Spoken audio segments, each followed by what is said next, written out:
the lessons I learned from New York City. So New York is very important to me. This is where I started my career kasi nag-internship ako sa US noon, and yung New York City, parang ang laki ng mark niya sa life ko. Pag nandito ako, ang daming opportunities, para na-inspire ako bigla. So 18 pa lang ako, pumunta na ako ng New York City. It's a must for me pumunta dito every year. So favorite city ko, siguro to, in the whole world. Though nagbabago yan, depends sa season ng life ko. So first lesson is, ambition is so important, but rest is also essential. Feeling ko ito yung napabayaan ko in my 20s. Hindi naman siguro napabayaan. Nasa ibang era lang ako noon. Alam mo yung powerful, I can do everything on my own, I don't need your help. Hindi ko alam yung word na healing noon. Ngayon ko lang yan natutunan nung nasa 30s na ako, na parang kailangan mo mag-heal, self-awareness, kailangan mo magpahinga. Pero in my 20s, kala ko badge of honor ko yung hindi ako napapagod. Hustler era ko yon. Kasi parang sinabi ko to sa mga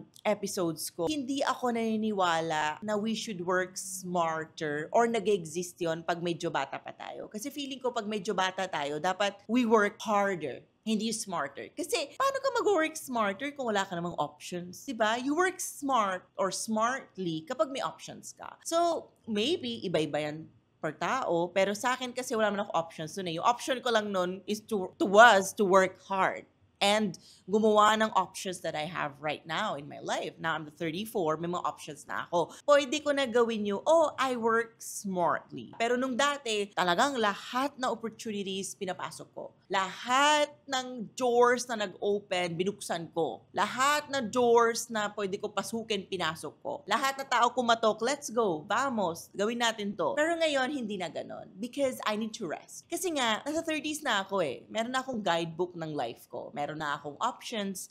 Alam ko na ano yung gusto ko. Alam ko na ano yung ayaw ko. So yung advice ko sa mga tao is, sa 20s nyo, you work hard. You create the opportunities for yourself. You learn ano yung ayaw nyo. You learn ano yung gusto nyo. Tapos yung mga bagay na kailangan nyo iwan nyo na para pagpasok nyo na 30s nyo, may guidebook na kayo. Tapos gagawa ka na naman ng another guidebook for your 40s. Feeling ko yung life ko ngayon, magiging guidebook ko yan pagdating ko ng 40s. Kasi isa pa pala gusto ko idagdag. So feeling ko yung body ko right now, and yung life ko in general, pero yung body yung ibibigay kong example. Ano to, outcome to ng mga decisions na ginawa ko nung bata ako. Diba? Parang currently, pinapagawa ko yung egg freezing na process ko in Spain. Nagulat ako, parang isang cycle lang yung gagawin ko. And I have so many eggs na healthy. Nangyayari ito right now because sa mga decisions na ginawa ko, nasa 20s ako. So lahat ng ginagawa natin today, may impact yan, including rest. That's why resting is very important. I'm not telling you na mag-rest ka, I don't know, like yung exage na way na mag-sabbatical break. But if kaya nyo naman, afford nyo naman, why not? But yun yung tiny breaks lang. Every day, an hour for yourself. Diba? Weekly, a day for yourself. Wala kang social media for a day. Yung mga ganung breaks lang. Kasi ang laki ng ambag niya sa health natin overall. Parang hindi siya yung nakakapagod na dapat yung life bago ka magpahinga. It's a must. Kahit ano pa yung stage ng life nyo, either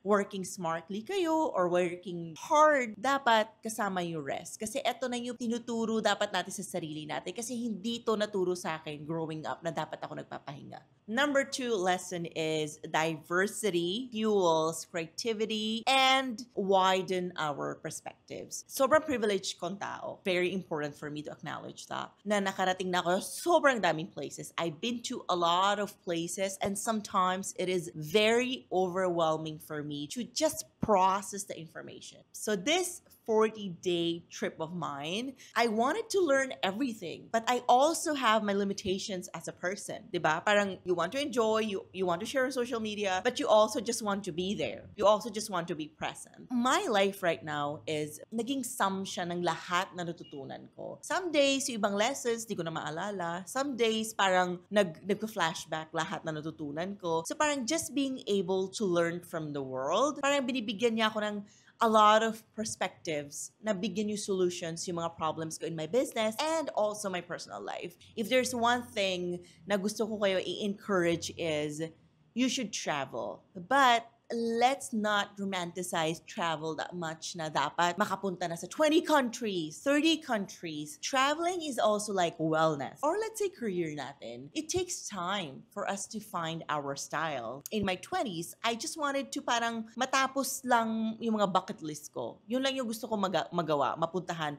100 countries, 120 countries. Ngayon, nasa 30s na ako, my travel style is changing. Mas gusto ko na yung parang slower approach. Mas gusto ko na yung nagsistay ako 1 week sa isang destination. In fact, dun sa trip ko, ilang beses ako nag-rebook ng flights. Kasi noong una, ang dami ko dapat pupuntahan. May Costa Rica pa, may Panama pa, may Ecuador pa, may Bolivia pa. Sabi ko, oh my God, I've changed. And that is okay. I was sad. I was trying to resist it. Nasabi ko, ay hindi pa ako ready i-let go yung part na yan. Then, I went back to my lesson, perspective. Sabi ko, ang dami ko nang napuntahan na ganito yung style ko, ganito yung perspective ko. Maybe it is okay to accept na natapos na yung era na yon and nasa bagong era na ako. So I ended up changing my trip so many times. Then, naiwan na lang yung places is yung mga pinuntahan ko. Tapos, after noon, parang I felt, parang new me. I felt na parang tapos na yung part na yon ng life ko na Angeli was like that. In one lifetime that we will have so many characters. And if hindi natin tatanggapin yung ending era na isang character, magsa-struggle tayo. Kasi I struggled with that. Since October, akala ko di ko na gusto mag-travel. Yun pala, I just wanted to change my way of traveling. Now, medyo na-figure out ko na siya ano yung gusto ko. Parang mag-travel pa din ako, pero hindi na yung nagmamadali. Just for the sake of going. That's why it's very important to keep on expanding our horizons and changing our perspectives. Depend na lang kung nasaan season tayo ng life. Kasi magbabago tayo, whether gusto natin or hindi. Sa spiritual world naman, if I'm right, Alpha and Omega. Lagi tayo nakafocus sa excitement na pagsa-start ng something, but things come to an end. We also have to train ourselves to accept the endings para magbukas yung mga bagong doors. Third lesson naman is, even in a very fast-paced na world, we need to learn how to prioritize the important things. Yes, I love my work. I will always love my work. I love Access Travel. I love my teammates. I love traveling. I love going out. You know, I love everything. I have nothing to ask for. In fact, like ko to sinasabi sa lahat ng tao na hindi ko na-feel nag-work ako. Ganun ako kasaya. But I have my days na napapagod ako, nababurnout ako, parang ayoko na lumaban, tapos na ako sa rat race, tapos na. So that's why I started to create in my private life. So parang na-realize ko, kahit nasa 30 plus pa lang ako noon, na gusto ko magkaroon na isa pang buhay na hindi lang business world. That's why now I'm not just Angeli of Access Travel. I am Angeli of Life in Progress, the podcast. I'm Angeli, sometimes digital creator. I create things. I love to edit photos na hindi ko naman talaga ginagamit sa business. So I was able to see these things sa life, diba? Recently, I also shared sa isang TikTok video ko, the reason why I fell in love sa Spain is not because Spain is perfect, you know, my life is perfect. No, I fell in love with my boring life because that's my life. I'm not pressured. There's no camera. There's nobody. Hindi ako takot na magba-viral yung video ko, magkamali ako. Hindi ako takot na ma-judge ako. I'm just me. So I feel like what I'm learning from my life right now is my private life is more important than my public life. Kasi my public life is, yes, my reputation, you know, to get things done, to meet people, for business, for work. But my private life is just for myself, you know, and just with the people I truly love. So feeling ko now, maybe no 20s ko, iba yung sagot ko. If titingnan ko siguro yung mga interviews ko ngayon from, let's say, 10 years ago, siguro parang, oh my God, ako ba to? Yung mga sinasabi ko doon, my work is everything for me, ganyan-ganyan. Ngayon, hindi na. Kasi nga, seasons eh. My private life is everything for me. You know, my life in Spain is just so beautiful, and I get to share that life with my friends and my mom, my family, and